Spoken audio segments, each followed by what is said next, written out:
Here we are in Bruges. We are all creating an ideal society, or a society that we think is good. Question is, what kind of religion do we include in our ideal society? Giovanni, Pico, Thomas More, and Tommaso Campanella never questioned the existence of God. However, they were concerned with the clerical ignorance and misbehavior, the dysfunctional religious practices contributed more to social disorder than to spiritual enlightenment. Pico in his 900 Theses, More in Utopia, and Campanella in The City of the Sun were interested in the human inventions of religious practices, considered righteous by virtue of their universality and deemed necessary for the intellectual and spiritual improvement of life in their societies. They accepted the philosophical and psychological premise that reason determined the ultimate truth of all moral and ethical forms of religious practice, and possessed the intellectual power to transform knowledge into wisdom, wisdom into understanding, and understanding into sound moral judgments. Pico based his theory of syncretism on his belief in the fundamental unity of human knowledge. He attempted to reconcile diverse tenets in philosophical and religious thought, or at least illuminate their significance to enable rational people to discover an essential divinity within themselves. Pico's syncretism was also based on his correlative strategies that assumed that all things on every level of reality exist in all other things in their own mode, and that philosophy and religion produced a complementary double truth, each within its own domain of thought and practice. More creates his own form of syncretism, reconciling universal moral and ethical principles considered eternal verities and based on the rule of reason, with utopian religious practices invented and sustained by a system of eugenic education that perpetuated their perfected model of social order. Campanella also turned to Pico's syncretism, reconciling moral principles enlightened by natural philosophy. His Solarians make a correlation between the social laws that sustain their commonwealth and the principles of harmony and order revealed to them through their program of eugenic education, engaged in the study of nature and its metaphysical interpretation. Now, More's attraction to Giovanni Pico's syncretism prior to his writing of Utopia is well known. From his friends, Erasmus, John Colet, Thomas Linacre, William Goshen, he learned about Pico's remarkable erudition based on his 900 Theses, as well as the dangers of theological syncretism that led to charges of heresy.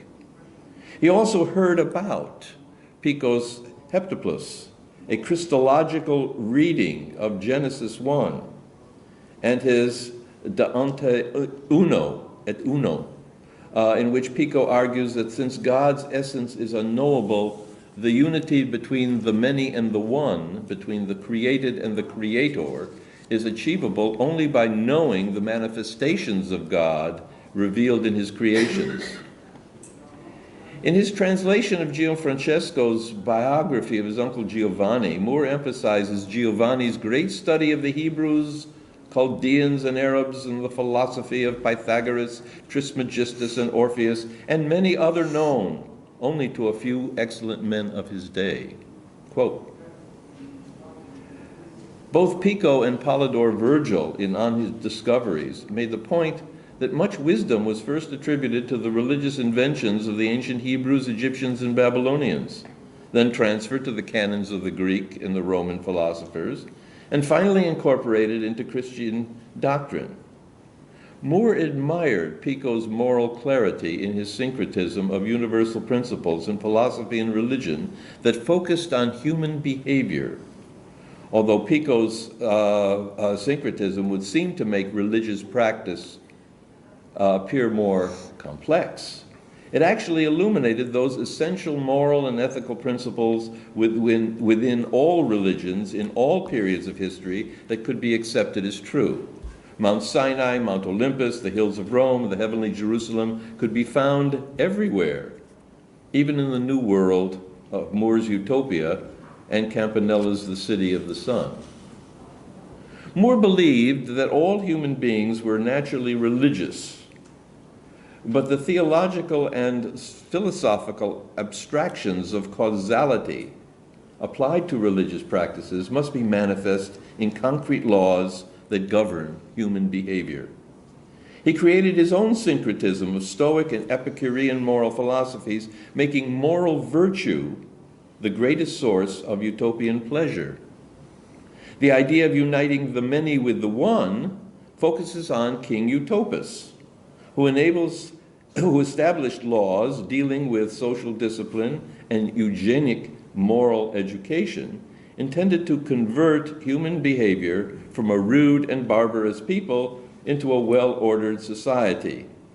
Conformity and obedience are the ruling principles of utopian religious practice, through which the many individual identities are reconstructed into the idealized oneness of Utopus, a witty transformation of God's creation of Adam in his own image and likeness, and Thomas à Kempis's imitation of Christ, which in Utopia becomes imitation of Utopus. The religious conception of piety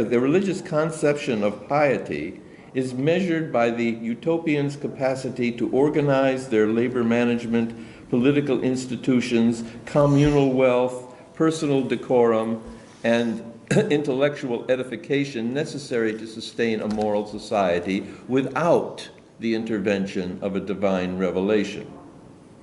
However, Moore realized that reason governing the mind, rational laws governing the people, have inherent limitations. God, who created Adam in his likeness, must have known that Adam could not sustain such an identity.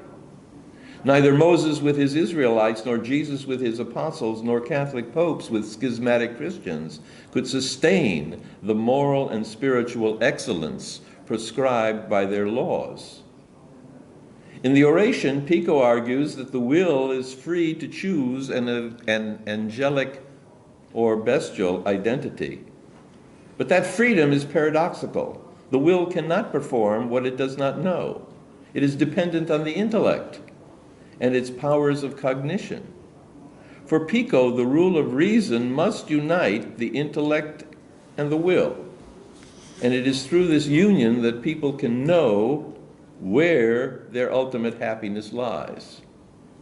For Moore, reason, intellect, and will can be unified only through Utopus's program of eugenic education.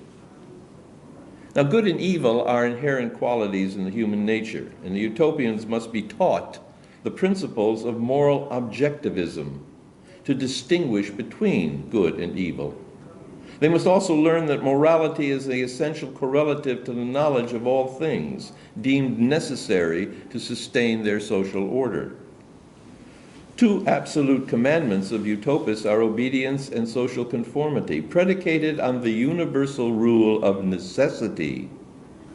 All religions demand obedience to their core doctrines, and conformity is the foundation of social homogeneity.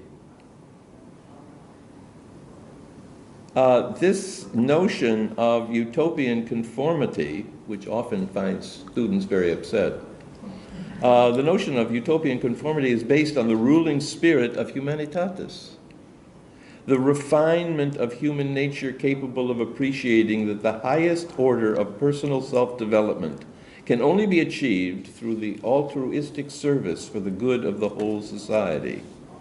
Through their education, the utopians are able to eliminate all forms of conflicting sectarianism that created intellectual and spiritual confusion and social insecurity.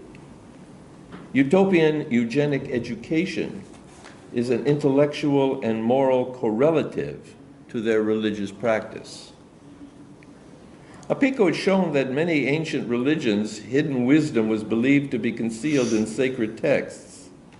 However, Pico and Moore knew that there were many prophetic voices concerning religious practice, And it seemed contrary to reason to think that God would explicitly reveal so many attributes of his creation and then hide any significant wisdom necessary for living a righteous life. One of the important features in their study of an origin and inventions of religious practices is the ultimate simplicity of piety. In the words of the prophet Micah, "It has been told thee, O man, what is good, and what the Lord doth require of thee, only to do justly, to love mercy, and to walk humbly with thy God." In Utopia, such wisdom is rendered explicitly in secular terms that can be comprehended by all people. The virtue of justice, doing justly, was practiced when everyone found, by his talent, training, and intellectual disposition, their proper place in the social order. Mercy was practiced as the benevolence instilled in people that ensured their harmonious interaction. And humility was practiced by eliminating all things contributing to pride that would otherwise jeopardize an equitable social order. Hathaway reports that there are no images or symbolic representations of God in their temples. Although utopists permitted utopians to hold different conceptions of God, he prohibited all forms of religious zealotry that advocated theological supremacy, and which he considered irrational passion that violates the sacred tenets of the social order. Following Polydor Virgil's discoveries of the origins of religion and Pico's theses regarding the transformation of polytheism to monotheism, More's utopians first worshiped the sun, the moon, and the planets that appeared as absolute celestial powers. In King David's terms, the heavens declare the glory of God, and the firmament showeth his handiwork. And in Jesus' terms, heaven is my throne, earth my footstool, hath not my hand made all these things? Utopians attribute the rational order and harmony in nature to their supreme being, referred to as the very syncretized version of Mithras, an esoteric Persian Zoroastrian angelic deity, an all-seeing protector of truth, referred to in Persian as the living spirit. Utopians believe that the harmony and order in nature are manifestations of a providential power that can be translated into their edified social order, which is the focus of their secular religious worship. Utopians believe in the immortality of the soul. They argue that no one must fall below the dignity of human nature to believe that the souls likewise perish with the body, and that the soul will be rewarded or punished after the body dies. They make the correlation between human dignity dependent on the soul as the intellectual element animating their physical well-being during their natural lifespan, and as the spiritual existence will be subject to eternal happiness or misery. The spiritual element that continues their human dignity in some sort of afterlife, dignity for eternity. Whether that spiritual existence will be subject to eternal happiness or misery depends on how well the utopians have preserved their human dignity in this world by living according to the moral principles of their social order. More's utopian religion is conceived as a human invention that unites the mind, the body, and the commonwealth into an ideal wholeness. Utopian religiosity eliminates those proverbial 7 deadly sins that inhibit human perfectibility. Prohibiting private property overcomes pride and avarice. Egalitarianism overcomes covetousness and envy. The uniform dress code overcomes vanity. The laws concerning marriage discourage adultery and lust. The valorization of labor overcomes sloth and Utopia's rule of reason eliminates anger, gluttony, and ignorant superstitions. The Utopian priests are noted for their holiness and erudition and their advancement of learning. However, their concept of holiness is not directed toward worshiping a transcendent God through ritual prayers and ceremonies. It is based on their pastoral care, defined in terms of educating all of the citizens in the moral principles and civic requirements that are necessary to preserve the harmony of their commonwealth. Changing over to Tommaso Campanella, Campanella focused his utopia on the correspondence between the received knowledge of moral philosophies and religious ideologies, but he added the New World discoveries of Christopher Columbus, the empirical science of Galileo, the natural philosophy of Bernardino Teleso, and the messianic prognostications of Joachim de Fiore to his construction of a philosophical community of Solarians in the City of the Sun. Similar to Pico and Moore, Campanella believed that religion is a universal attribute inherent in human nature. Ideally, religious practices should link human beings to all other natural beings, but human beings should also use their unique powers of reason to honor their Creator by understanding and worshiping his manifestations in nature. Campanella reconfigured the hidden wisdom attributed to Scripture into a higher order of truth, accessible to his Solarians through their rational study of nature. Campanella made a remarkable correlation between the biblical figure of Christ and his philosophical conception of primal reason. Christ is not the object of worship.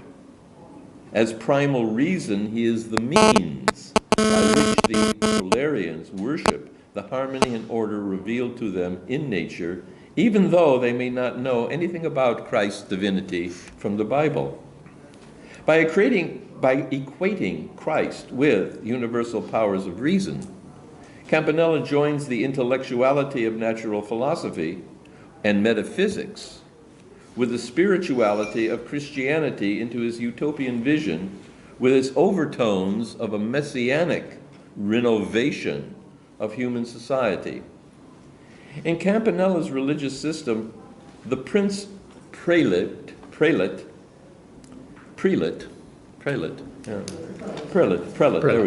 we go. Prelate, I knew it would come out. Prelate. Vowels need lubrication.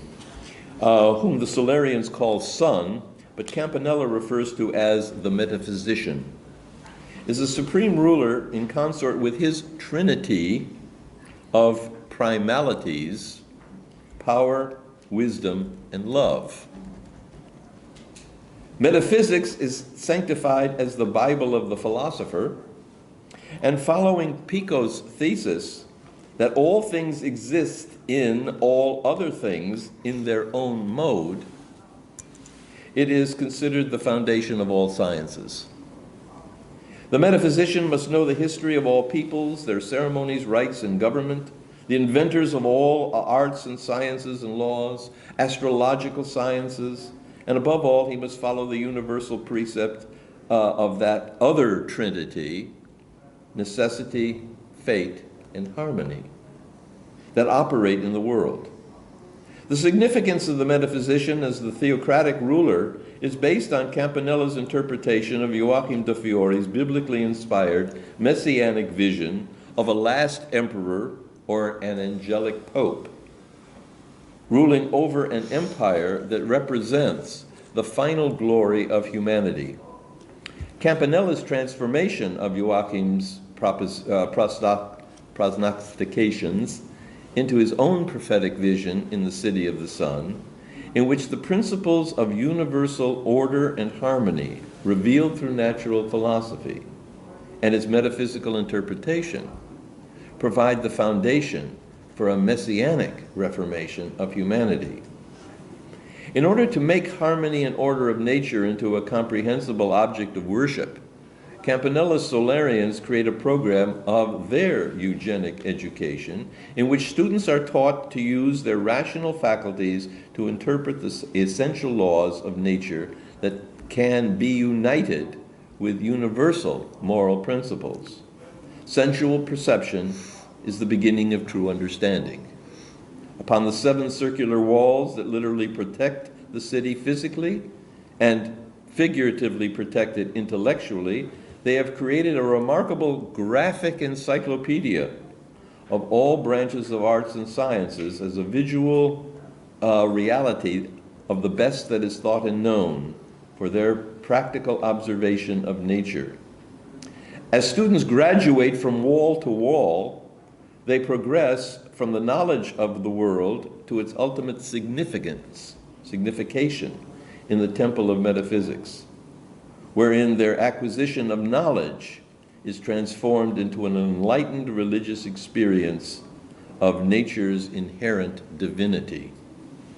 24 priests in the temple sing psalms in praise of the heavens that declare the glory of God, and the firmament that showeth his handiwork, again quoting the similar psalm. However, Campanella makes the distinction between what the Solarians honor and what they ultimately worship. The Solarians honor the sun as the father, the earth as the mother, and through their agencies that life is supported, but they do not worship them. What is truly worshipped is the syncretized harmony in nature with their enlightened social order. The Solarians believe that the soul is immortal because it is the animating spirit of life that will rejoin the eternal spirit that maintains the harmony of the world or the universe. Bernardino Tolesso in De Rerum Natura argued that God had equipped the animating spirit of all celestial and earthly creations with an ethical instinct for self-preservation.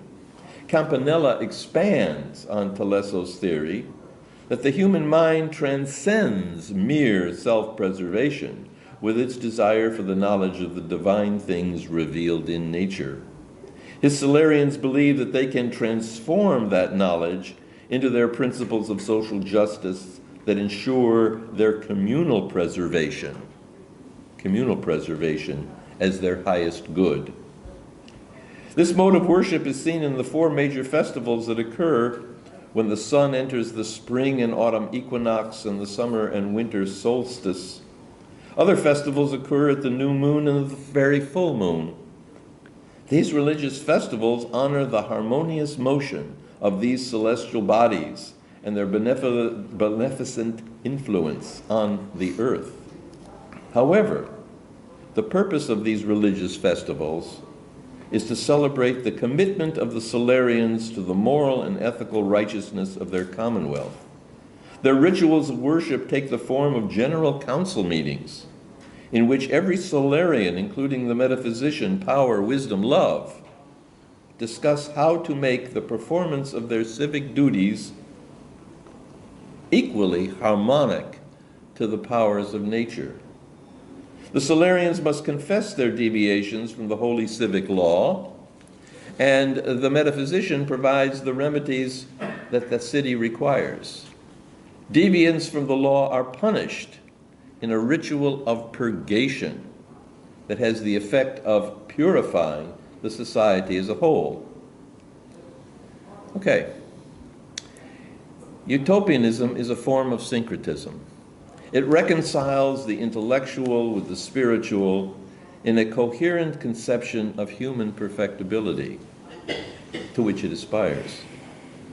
It celebrates the creative powers of the human imagination in harmony with reason and an insightful appreciation of order manifest in nature to create a vision of a well-ordered society. Utopianism may have messianic pretensions, but its religious practices were human inventions without the appeal to divine intervention. Since the good place may be no place, Moore and Campanella hoped that their utopian visions will inspire their readers to make their place as harmonious and orderly as they intellectually and spiritually can. Thank you.